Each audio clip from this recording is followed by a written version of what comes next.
ने पूछा है कि ये शूद्र पैदा क्यों हो गए, ये हरिजन पैदा क्यों हो गए हैं। पैदा हो जाने का कारण है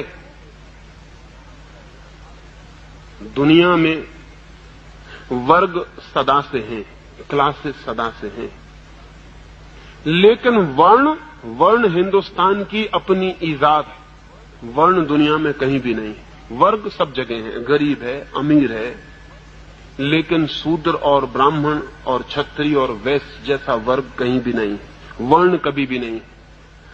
वर्ग का मतलब यह होता है कि कोई आदमी गरीब है, वो चाहे तो कल अमीर भी हो सकता है, कोई रुकावट नहीं। फ्लूइडिटी है, एक तरलता है। अमीर गरीब हो सकता है, गरीब अमीर हो सकता है। हिंदुस्तान ने एक बहुत चालाकी का काम किया। उसने गरीबी और अमीरी के बीच फ्लूइडिटी, जो तरलता थी, वो खत्म कर दी और उसने निश्चित वर्ण पैदा कर दिए। वर्ण का अर्थ है ठोस हो गया वर्ग जिसमें बदलाहट नहीं हो सकती, जम गया वर्ग, फ्रोजन क्लास। शूद्र को, गरीब को उसने कह दिया, दीन को, हीन को उसने कह दिया कि बस तू जम गया, अब तेरे भीतर से बदलाहट नहीं हो सकती, तू ऊपर नहीं जा सकता। ऊपर की क्लासेस को इससे फायदा हुआ क्योंकि नीचे की क्लासेस का कंपटीशन, प्रतियोगिता खत्म हो गई। हिंदुस्तान ने एक तरकीब ईजाद की प्रतियोगिता खत्म करने की। करोड़ों शूद्रों से प्रतियोगिता खत्म हो गई। अब उनके बेटे ब्राह्मणों के बेटों से संघर्ष न कर सकेंगे ऋषि होने का। अब उनके बेटे वैश्यों के बेटों से धनपति होने का संघर्ष न कर सकेंगे। अब उनके बेटे बहादुरों की तरह लड़ ना सकेंगे, क्षत्रियों से संघर्ष न कर सकेंगे। एक बड़े वर्ग को, नीचे के विराट वर्ग को हमने बिल्कुल जमा दिया और द्वार बंद कर दिए। अब तुम कहीं आ ना जा सकोगे। ऊपर के वर्गों को लाभ हुआ। फिर क्रमशः हम जमाते चले गए। शूद्र के बाद वैश्य को हमने जमा दिया और उससे कह दिया धन तेरी दुनिया है, इससे आगे तू नहीं बढ़ सकता। यश और ज्ञान तेरी दुनिया नहीं। क्षत्रिय को कह दिया कि यश तेरी दुनिया है, लेकिन ज्ञान तेरी दुनिया नहीं। और सबके ऊपर वो जो ज्ञानवान है, वो जो पंडित है, वो जो ब्राह्मण है, वो बैठ गया। ये वर्ग जमा दिए, इससे प्रतियोगिता खत्म हो गई और समाज जड़ हो गया। हिंदुस्तान को वर्ण से जितनी मृत्यु मिली, जितनी जड़ता मिली, उतनी किसी और चीज से नहीं मिली। इसका फिर परिणाम अनंत रूपों से घातक हुआ। हिंदुस्तान पर हमला हुआ। हिंदुस्तान पर हमला हुआ तो शूद्र ने कहा हमें क्या मतलब है, शूद्र को क्या मतलब है। भंगी भंगी रहेगा, चाहे मुसलमान दिल्ली में बैठे कि हिंदू बैठे कि अंग्रेज बैठे, भंगी में क्या फर्क पड़ने वाला है। भंगी भंगी रहेगा। भंगी ने कहा हमारा भाग्य तो तय है, तो कोई भी राजा हो, हमें क्या हानि है, हम तो अपने चलते चले जाएंगे, जो हम करते हैं करते चले जाएंगे। हिंदुस्तान की विराट जनता वर्णों के कारण हिंदुस्तान के जीवन में अरुचि से भर गई, विरागपूर्ण हो गई। हिंदुस्तान कभी गुलाम ना होता अगर हिंदुस्तान में शूद्र न होते। हिंदुस्तान कभी गुलाम ना होता अगर हिंदुस्तान में वर्ण न होते। हिंदुस्तान की वर्ण व्यवस्था ने हिंदुस्तान में ऐसे तबके बांट दिए कि एक आदमी को कोई जरूरत न रही चिंतित होने की। सिर्फ थोड़े से लोगों को चिंतित थी, क्षत्रियों को, कि हम अपने राज्य को बचाएं। बाकी पूरे देश को कोई प्रयोजन न था। गरीब को क्या प्रयोजन है अमीरों के झगड़े से? कोई प्रयोजन नहीं है। वही तो अभी भी हो गया, फिर से वही हो गया। अंग्रेज हिंदुस्तान से गए, गरीबों ने सोचा था हमें कुछ मिल जाएगा, फिर उनको पता चला कुछ नहीं मिलता। अंग्रेज पूंजीपति बदल जाता है, हिंदू पूंजीपति उसकी जगह बैठ जाता है। गरीब अपनी जगह है, वो वहीं के वहीं है, उससे कोई फर्क नहीं पड़ता है। अमीरों के झगड़े हैं, ऊपर के झगड़े हैं, नीचे के आदमी को क्या मतलब है। ये हिंदुस्तान के हजारों वर्ष के शूद्रों की वर्ण व्यवस्था की टूट ने ऐसी स्थिति जमा दी कि हिंदुस्तान में कोई सामाजिक धारणा, कोई राष्ट्र, कोई नेशन, कोई भी पैदा नहीं हो सका। लेकिन जो लोग इनके विरोध में खड़े हैं, वो भी मौलिक आधारों के विरोध में नहीं है। गांधी जी चाहते थे कि अछूत मिट जाए, लेकिन गांधी जी कर्म के सिद्धांत के संबंध में एक शब्द विरोध में नहीं बोले।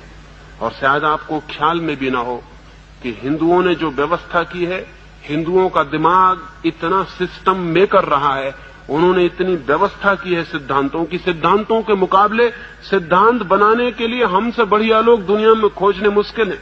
हम ऐसे गजब के सिद्धांत बनाते हैं, हम इतने कुशल हैं सिद्धांत बनाने में कि जिसका कोई हिसाब नहीं। शूद्र हमने ऐसे ही खड़ा नहीं कर दिया, हमने पूरी मनोवैज्ञानिक दार्शनिक पृष्ठभूमि बनाई। हमारा कहना यह है कि जो आदमी जैसे कर्म करता है वैसा उसे जन्म मिलता है। शूद्र वे हैं जिन्होंने पाप किए, वो शूद्र वर्ग में पैदा होते हैं। ब्राह्मण वे हैं जिन्होंने पुण्य किए हैं, वो ब्राह्मण वर्ग में पैदा होते हैं। पिछले जन्मों में जिन्होंने जैसे कर्म किए हैं उनके 4 विभाजन, और उन 4 विभाजनों में लोग पैदा होते हैं। इसलिए शूद्र भी बेचारा राजी हो गया, उसने कोई बगावत नहीं की। उसने कहा कि ठीक है, हमने पिछले जन्म में बुरे कर्म किए होंगे इसलिए हम शूद्र हो गए हैं, अब अच्छे कर्म करेंगे तो अगले जन्म में ब्राह्मण हो जाएंगे। अगले जन्म की आशा में वो आज शूद्र होने को राजी हो गया। हिंदुस्तान का शूद्र राजी है, अगले जन्म की प्रतीक्षा कर रहा है, और हिंदुस्तान का दिमाग बेईमान है। जिसको भी राजी करवाना हो उसे अगले जन्म का प्रलोभन दे दो, वो राजी हो जाता है।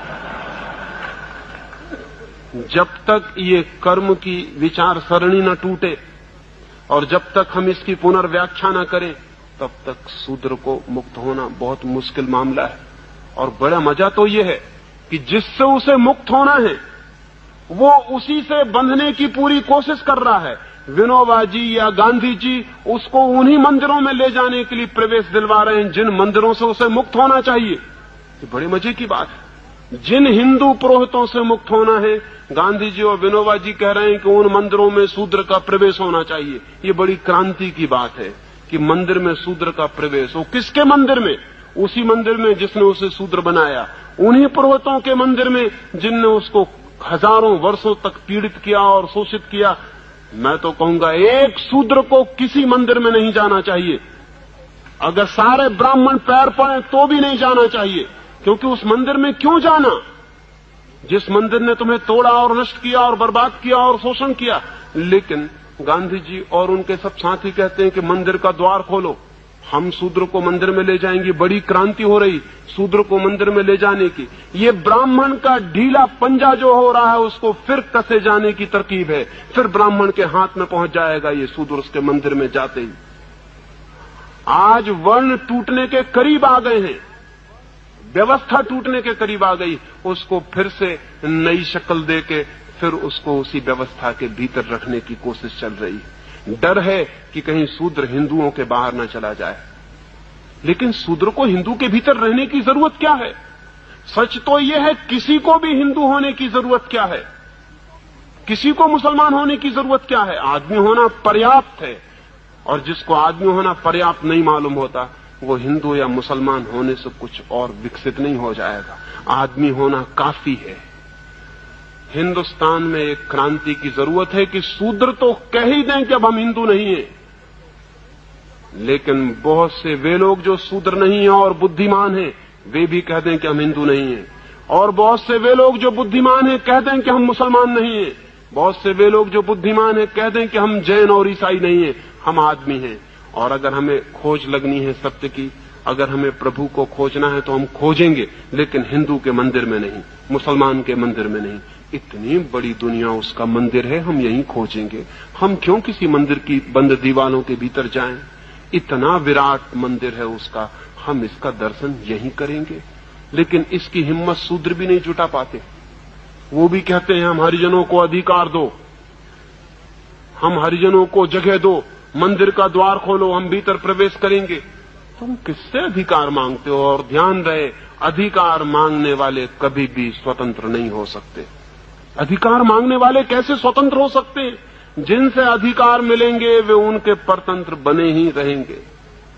और जिन्होंने हजारों वर्षों तक दिमागी सांचे बना के आदमी को कसा है, वो इतने होशियार हैं कि वो नए सांचे बना लेंगे और फिर कस लेंगे। नहीं, सब जाल तोड़ के बाहर आने की जरूरत है। किसी हिंदू मंदिर में किसी शूद्र को जाने की जरूरत नहीं, और किसी शूद्र को अपने को हरिजन कहने की जरूरत नहीं। आदमी कहना काफी।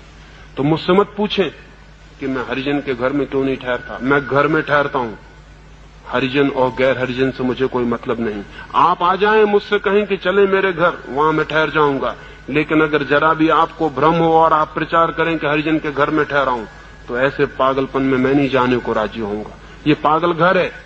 आदमी का घर होता है मैं मेहमान बन सकता हूं आदमी का, हरिजन वगैरह से मुझे कोई मतलब नहीं है। 1000 कारण हो सकते हैं, लेकिन एक ही कारण काफी है।